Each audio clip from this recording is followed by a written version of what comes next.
రామకృష్ణ గారి ప్రమాణ స్వీకారం అన్నటువంటిది ఓ పండగే. ఎందుకంటే నిరంతరం వాళ్ళకి ఆదాయం వస్తున్నటువంటి పరిస్థితి అయితే ఉంది. అడ్వర్టైజ్మెంట్లు పుణ్యం అని చెప్పేసి.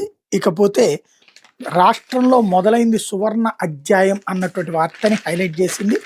జొన్నగిరి గ్రామాన్ని స్వర్ణగిరిగా మారుస్తాం, ఇక్కడే భారీ జ్యువెలరీ పార్క్ పెడతాం, జొన్నగిరిలో బంగారం ఉత్పత్తి కర్మాగారం ప్రారంభ కార్యక్రమం ముఖ్యమంత్రి చంద్రబాబు.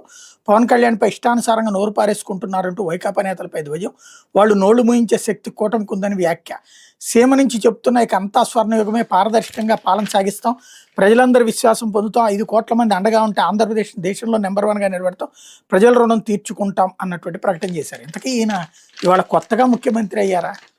ఈయన ముఖ్యమంత్రిగా ఇప్పటికీ 16 ఏళ్ల పాటు. ఇంతకుముందు కూడా ప్రజలు తీర్పిస్తేనే కదా ఆయన సీఎం అయింది. మరి ఎంతవరకు స్వర్ణయుగం ఎందుకు రాలేదు? ఇప్పుడు స్వర్ణయుగం వస్తుంది అని ఎందుకంటే ఎప్పటికప్పుడు అదొక నిరంతరం అప్డేటెడ్ స్టేట్మెంట్ అనమాట. లేకపోతే దీక్ష స్వీకరించే